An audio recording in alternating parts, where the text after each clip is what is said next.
Nanso emfa nkɔfe fa baabi ma ɔya de kwan nwa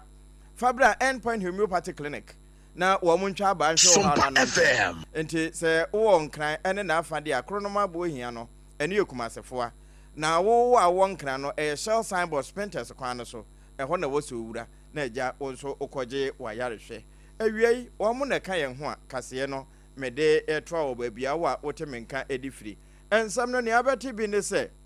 etu a etoi ɛwɔ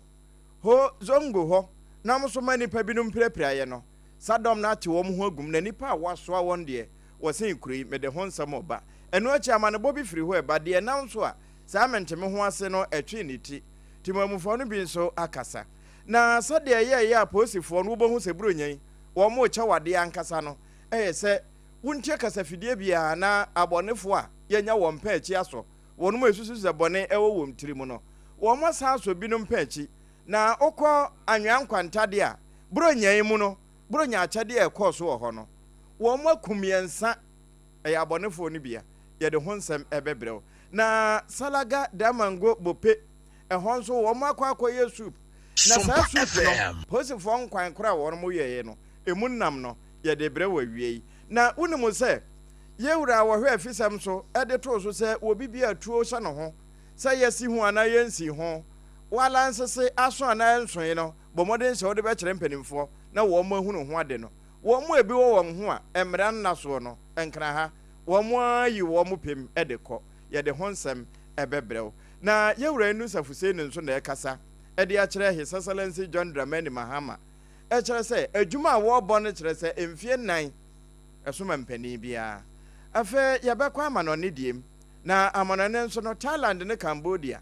sese de wo mo ya no masundwe abua no na sen na akwa kosie ye de honsam ba awie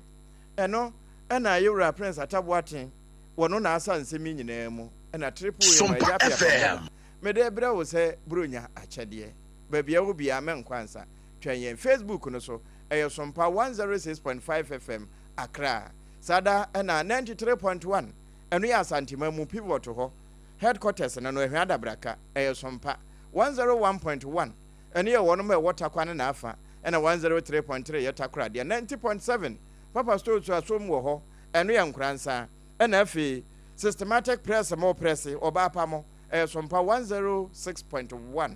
eno e wotachima na kingdom 106.1 wono e wo mankasim kana shoban radio wafa na kantamanto so ship mu ho wo mo bie ade atum ye dan ye hotiawa ensem no nto aso ye bo wa akwan mu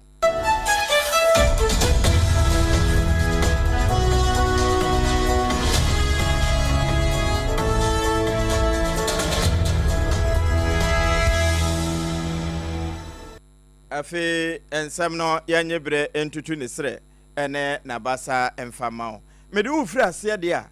ene na awerehosam a ene bra na muslimifo a wono mo wafra amantamu tituru ni zongo ho wo mo kɔ akwakoye djuma empaye ekɔwie etu kasa ye manipa binom wono mafa ho aprepre asabre wo mo agya yarehwe ewa ya asabia na emuna sa asemi ebobo bae no bambofo ate won ho agumde nanso uwura fra amantamu ho a Imam Anas wono sei wonya adagye ekasa ho no nde ne nkasa ye no wobeche se no kwasem ni de akoso no enya de a wose yesoso ne yedi ho nkomokora sese nipa be sedu ba ko de wo ma prepre pa enye prekuma na won de wo bobɔ ho no wo kyekere so bo no a wo be srada se amanyofo a wo mayimu wo mu ntumi nya biribia mfa moa se bi yafo a ma wo mu nse na duru. My call is our political leaders. We beg them. These people, they are calling their name every day. Even today, they call the some of their names. That they are backing them so they can do anything that we want to do. Traditional leaders, they are backing them. They can do whatever they want to do. This is what is happening. So we beg them. If they can't do justice, they should keep quiet. Everything will go. But so far as they are mingling in trouble. No, Imam, wano ena akofra amantemu a wada wo ma no Imam Alhaji Anas Amidu wono ne kasa yi na timamufo bia wo mo nso ewo hozongo ho ena e kire asam no sede esi yi pa ne ne etuamu ntia etuo no toyi. Actually what I think leading to this is about imam, as you know if there is no imam, there is a deputy imam. If they didn't have any imam, that's where the ulama, imams in the community, we appoint someone among them. And we have the deputy imam, he became regional chief imam about almost 20 years now. We don't know how one family, Hamza Ali family, just came out that because it's their property. And we have a document who shows that 1860 something, they didn't even know them in Wo here. They just came in to pick, as far as their brother Danjima made imam, they too will be an imam, whereby we have imam for 20 good years. This is a coup.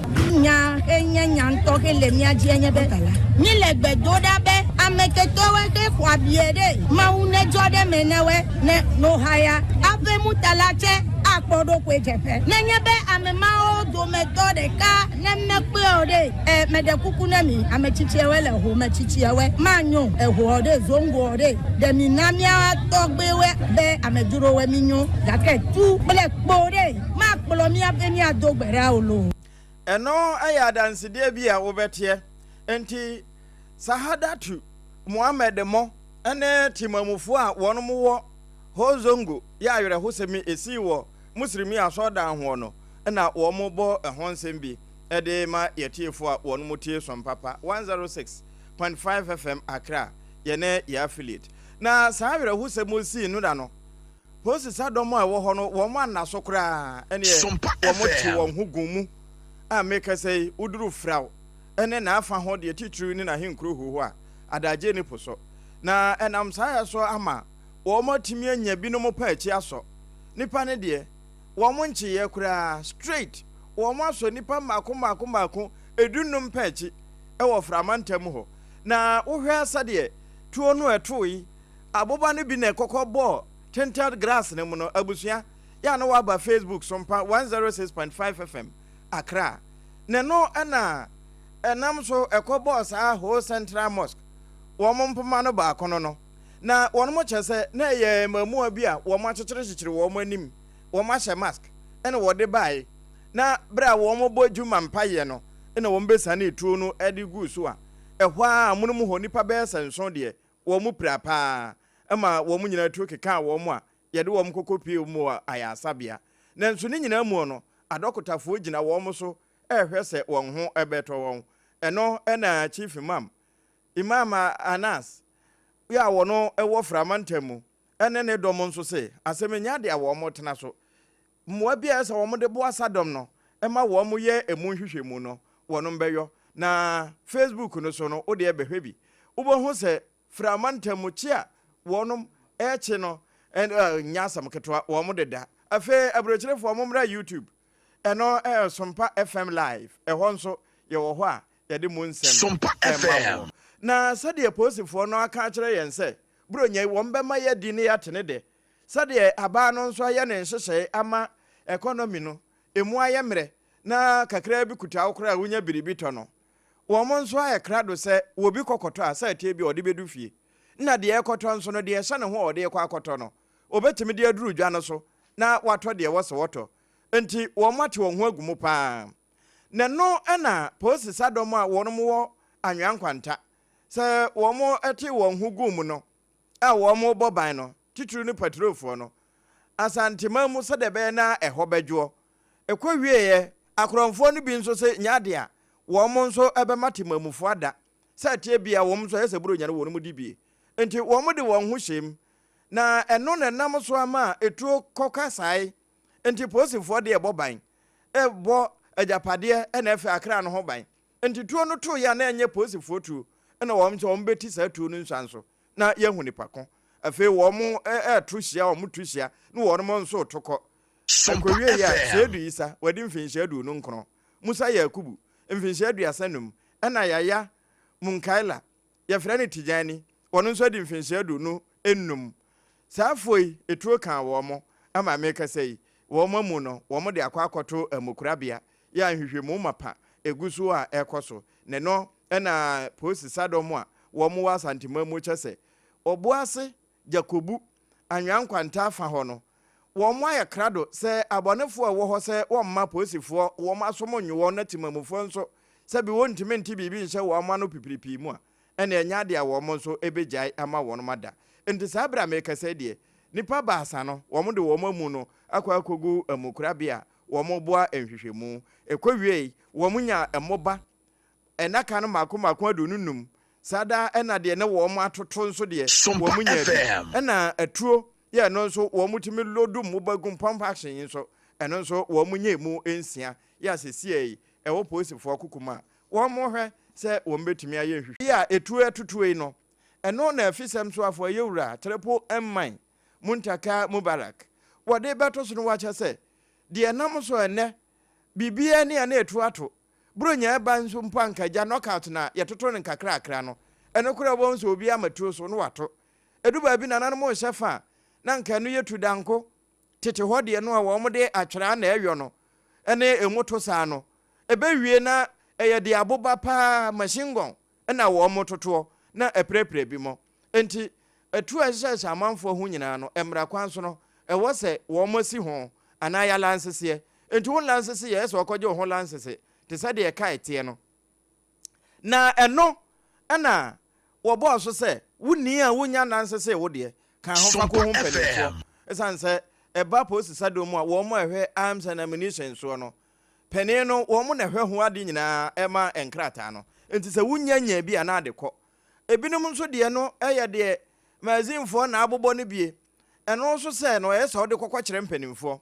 enti wo mo bɛte wo ho agum se woni wanyi wo yam amfa ama wo mo abeba abegye enkra ha wo mo anya adagye yi wo nyam ede wo mo ho akɔ ama sesi a mekasei small National Commission on Small Arms and Light Weapons NACSAFO no wo mo achesa mpa enkra de wo mo de abapa wo mo firi wo mo mu ene de bai enti Executive Secretary yewura Adam Bona ena na doctor wo kyerɛ sade ade no ekɔwe ya wo mo de bai ne sade wo mo nso esisom enti wo a wo hyefie na ebi hyɛ ho na ehu boa akye wo usuro so kokora bia wo mbɛkye watum na ɛho ade no wonya adagye kyerɛ mu sei. The Greater Accra is one of the regions where most of the weapons we have collected as part of the amnesty has taken place. Per our data, I won't give you that information. We are supposed to hold on to that information. But Greater Accra is leading with surrender of weapons. And for that, I can guarantee you, with the help of the Accra commanders, DCOP do. So yes, we are not doing bad with the amnesty. Imam is one pillar who has brought about peace in this country. Take it or leave it. He is one person who doesn't preach disturbance. Even at a time when some people said bad things about him and the Muslim youth took up arms, he told them to stop. He doesn't like these things. It tells you that you cannot do such a thing without asking for his blessing. Eno Dr. Adam Bona ya wono kroya ne ye Executive Secretary Edema National Commission on Small Scale Small Arms and Light Weapons NACSAFO no ene kasa yi ya no wo chese sade Chief Imam Yewura Sheikh Nuhu Shiributu Osman wone ne dom sei aboa no papa no wo pasundwie ntia nyanwanwa sankramofo wo mo ban ya wo mo ginagina so no ba kon eya asomdwie na we nyina no nya wo mo nko na yes adwuman post commander ya wo nkran ha DCOP duties tu aruka wono eka ho pa ena ma adwuma no eyemre. We urge all of you to send the information far to all individuals in possession of illegal weapons to surrender these weapons. The assurance from the police and other security agencies is that when you submit these weapons to the police or any station, you will not be arrested, you will not be prosecuted. Nobody will even ask you any question, the source of the weapon. And that is something that we should all buy into it. Erenti enkramanta no Sadam wono eya posifo de oda wo ma no DCOP duty to areka ne kasa ye kire se obi ebi hye ne ho bia wo mo ade won de ba ye nya de wo mo chi obi a enti ebi wo ho a entenatena so fabra ansana wo mo abom nso anso se wono mo ba behwehwe agegye afi ma yanko savana mamu na ho nso posi Sadam no nai wo mo ye adwuma pa service of integrity na enam saya so ama okọ sagada mangobu pe ene na afa na ewo savana mantemu a wo mo ate wo ho agum ama wo mu a edi nubone ho dwa wo mo nya binum pa echi aso wo mo nso aburonye no wo mo ayese wo mo ma timamufo aso mo nyu won so no ebi ka ho nipa maako adu no nso ena yeso wo mpa echi ya na ebi firi salaga de mango ena afa ebu pe ene bole ne na afa na ewie no na wo mo kɔtwero asɛm no nyinaa de to wiase nyinaa pa kɛsɛ ne so Facebook na mom sompa sɛ uba YouTube hɔ SOMPA FM live a yɛde ne nyinaa egu hɔ nneɛma ahodo a wo mo nya egyegye firi saafo no nsɛm ɛna ne nyinaa nso yɛde tototo so no we ya wo mo kye yɛ nipa adono nso no ebi yɛ ma ebesi a ɛwɔ sɛ mɛma kɔ ɛde brɛ wo ma wo mo no abi ɛma ɛmamu anu die no ɛna wo mo atwa ntoma si wɔn koko nkampani sɛ wo ba de tontorowa na mo wɔn ton atuduro nanso wo mo tonton bi na wo hwɛ de ɛwɔ blisters so yi bia abusua menhu ne din bɔ gye waa oba na aba bɛhwɛ na sɛ woahu no bi da woahu adukro titru enufrafo na wo mo nimade no ɛno akyi wo ma sa package bia rapo ɛde krataa na ne roba nyinaa hyehyɛ ho ntɛpre no a sɛ de na wo mo ano a ɛne bra YouTube no so na no na hu sɛ sika kura ɛda dem no enti Facebook no nso oba obetumi aba behunu na wakyɛ ansa na no wo mo akokɔ tamale ɛne na afa kura akɔkyechi bi mo ya wo mo kɔ paasi ɛkɔkye obi a wɔn de nubɔne ho dwa ɛna na wodie no wei ɛyɛ adwuma post sadom no ye di bro nyinaa no wɔn mo nso ɛde boa sɛ de bɛyɛ na ebetumi adie na yɛn ho atɔ yɛn enti anya ba ne sia ne yama wɔ mo soaps a all correct sa mo ɛne adwuma yɛda so agyina amamrenum na mmom mebusa sɛ wo fa na yɛ oya wɔn mo ato bro nya wuntimi ne di sɛ wuntimi ne di di a ɛne ohia tam heba mister o ɛno na wo kodi bro nya yɛ a wo tɔn mo tɔn wa tɔn kokɔnom ɛne apɔnkye no what all time deɛ esan sɛ ebehia papa sɛ adua no wo tɔkyerɛ mɛda so na ɛte so na ɛte deɛ a tam heba mister na bɛmo wɔn mu ateɛ wotumi ate bibi di abɔ obhwedie no ɛmma wo yɛ american fever etimi de saba ɛmo wɔn mu tɔ malaria deɛ koraa na mennanka aduane wote ne pampan koraa na ɛbɔn wo tam heba mister na ɛbɛboa wo afei wawie no time heba mister ɛno ne immune booster no ɛbɛ ko atia nyarewa ahodoɔ bi a pɛsɛ ɛbɛ nipadua no nti ɛno ɛyɛ wall a wato afa ho baabi ɛtɔ nnuro bia Dr. Tafri Jedru no ebi wɔ hɔ awie yi mekamfo ɛde ma wo na ɛno no yɛ aduru a wonom na wate de na mmom ɛnkwan no bɛyɛ da ya na promasidɔfoɔ wɔn mo onga na wayɛ de abadwa so a yɛwɔ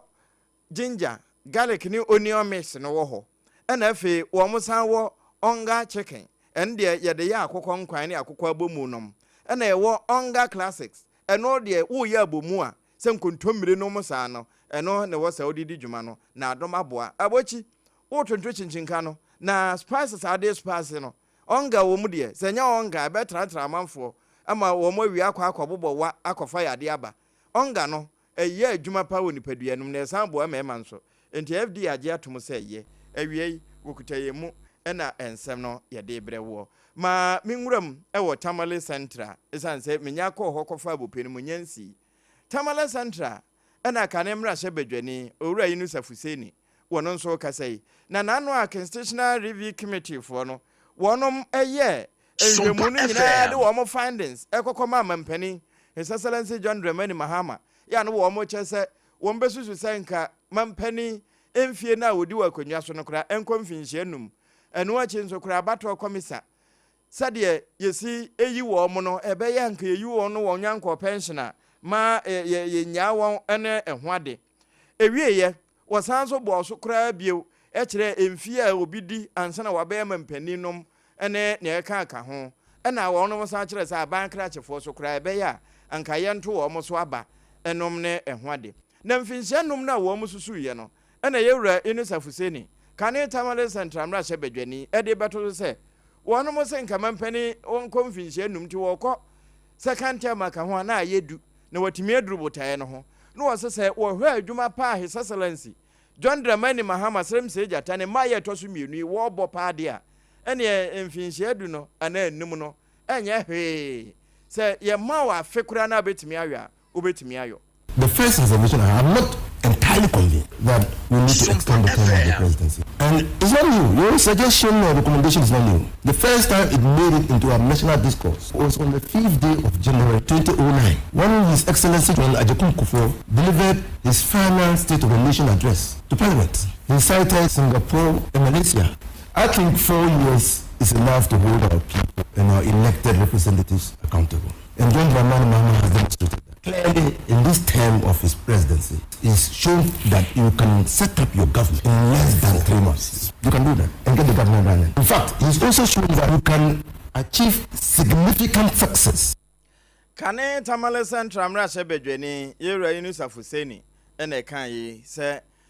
your mouth frudo na mewa, one sabet free, a maje pure no dear, and your way, into Mampenny Juma Wayo, and Naka Creya, a Fenocra Fena, Obese, Yura Finumua, yet Nisia Kunyaso Crania Mafeno, na Juma Wayo, HRS Infinitiana, yet the ma a best song. Na medu ram ewon sawam anya de medu kwa akotum na mom ye konsra hwe ene se bro nyina ye die no aprisanfo nso wo modidiem etesen eno na Deputy Attorney General Dr. Justice Slim Science akasa ede chese sesei wo mo hwesa de ukọ ye prisan hodo ehwa abugbo apepe so wono mo ede niam egu akwan mu se de be na wo betimi ama ehwa ahenhan na nipa na wo mo mpe so se di nkoso sansanyare wa hodo abra wo mo kọ reform no na ebewie deformity na akwakoye adwuma na sansemi nyina wo ka no wo che se wo hwe enkra legal acefo wo mo de aba beto ho e won sawam SOMPA FM wo mo kenkan nipa be se empemiensa ahennum aduanan enwotwe prisoners a wo mo dam nko a eba ne se ya wo mo fa ahodie ntiatia so afi wo mo apomuden ene sade wo mo ahoden kra wo se enkesi kono wo mo bambo no ya na aye bibie wo ho enti wei wo kasa no wo be che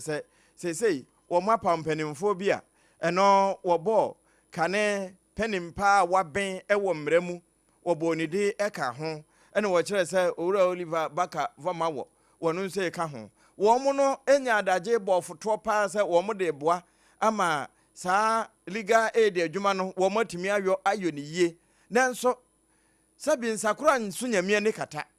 ne se honti wo kan bi ede atoso a kire se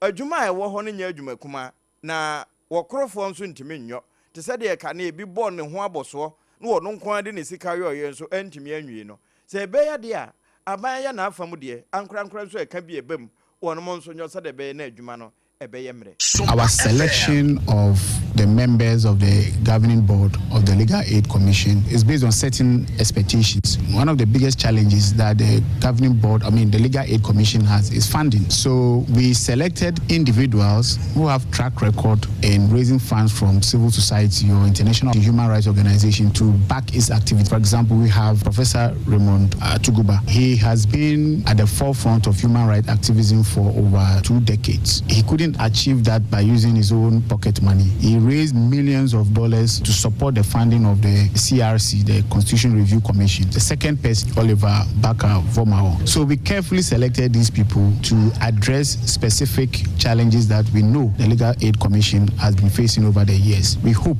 and believe that they will be able to bring on board the necessary funding arrangements and programs to make the Legal Aid very successful. Deputy Attorney General Yura Dominic Kaini Nabadi Chirino and Okasa ye Dr. Justice Slim Sai and now watch and say more FI Legal Aids say yeah one mu yi empenino ma wo mo kode da no and wo mu djuma die teacher and FI djuma won pese wo mo bo emu amonso ankure wo ma kakra wo nsem to bitimi aso asene ama wo matimi eduru sa abotae no ho Karara wono wo hwe ne live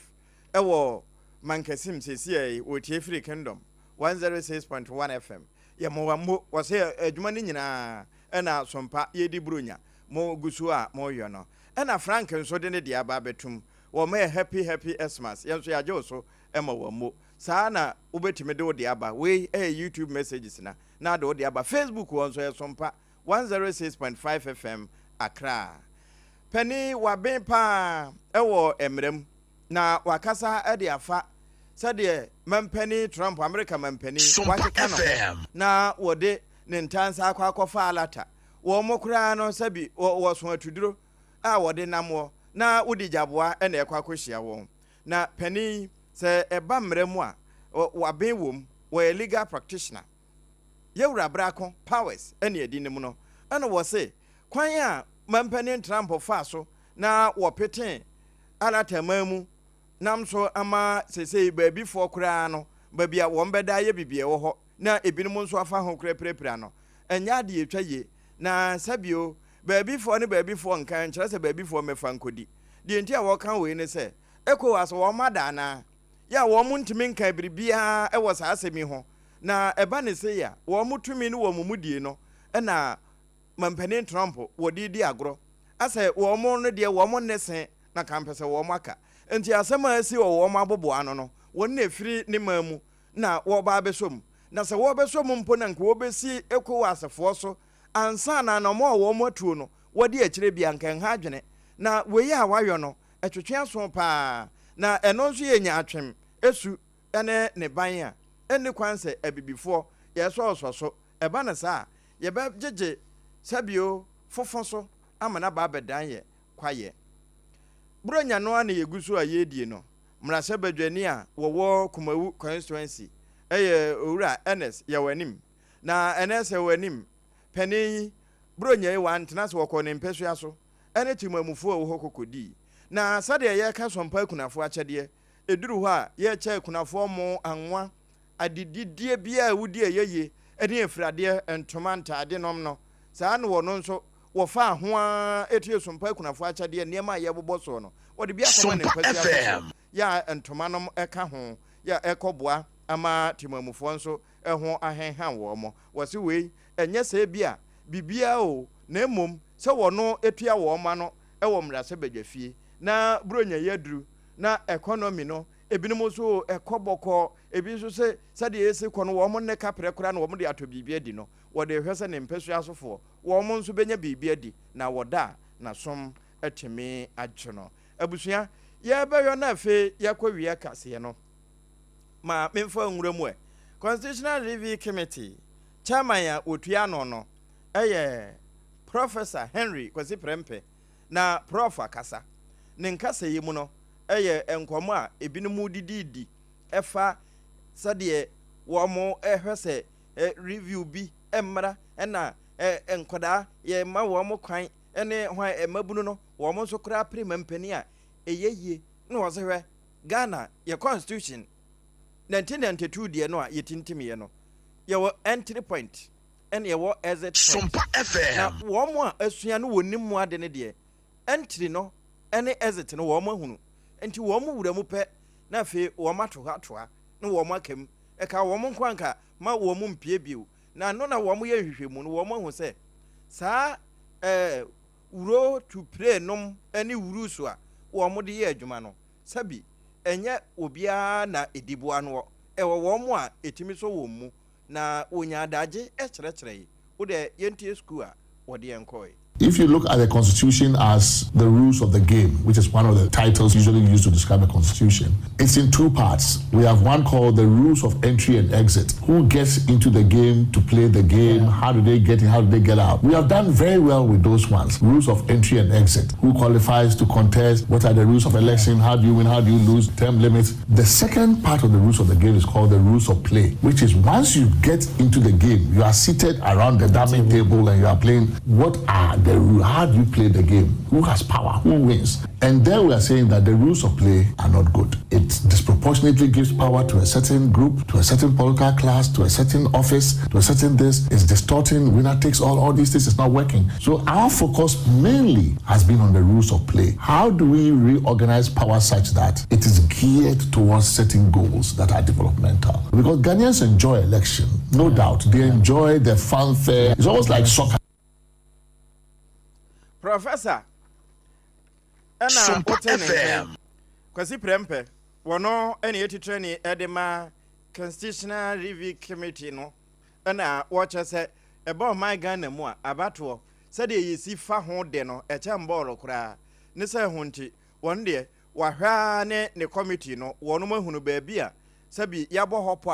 a ni mu abi mo na ebi mu ne diboa won eno na wo mo aye ensusuye se ebeya yensesem na enema entimi nimu obi bia wode no ho ebehiem abusua wiei ye de ma se akyade o na ye de che no na meka wo se adekye ye kɔ Fomina Kusa eno eye afefro bosome de to so miensa ye ne Adom Needy Care Foundation kwa kodidi nti enyanka ne bedidi amea na ye saada no na emom akunafo no de wo sunwane a night market hwa na abakwa akwaje wachade wono ma won kransa nyina commercial bank dadanum go filling station nhwe ni mo ho ape tachiman new site hwa ba bia sompa no wo no na wo mo a ewo takwa nyina nso takwa low cost ho na sompa no wo bia na wo nkran na ye dome Watermelon Street yi so he ya ba bia sompa nkran wo na wo mo a ewo Asantemam headquarters ho pivot ho ehwada braka timber market nchen ho ho na wo mokọ na wakwa akwaji awie wo mada amanti na ye da ye hutia waba ye ba ye bewie kase no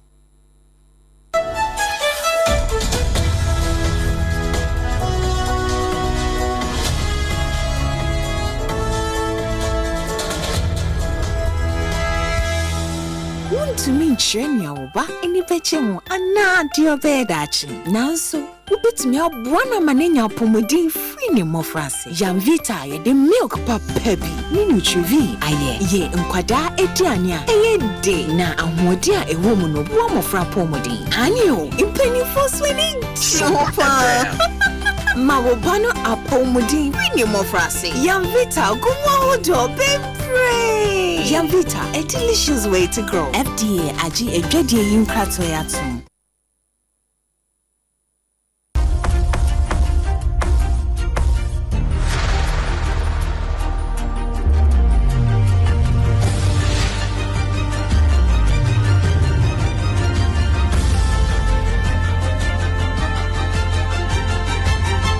SOMPA TV, Emma Akatuapa. And okre Emma Akatuapa pampa busua yenko wie kase no ewo Thailand ne Cambodia wo mo mfimfini ho Thailand ne Cambodia ya meka wo mo asemi be yemfi abesene koni enam ahye so menteme ho asenti no wo no matwetwe saa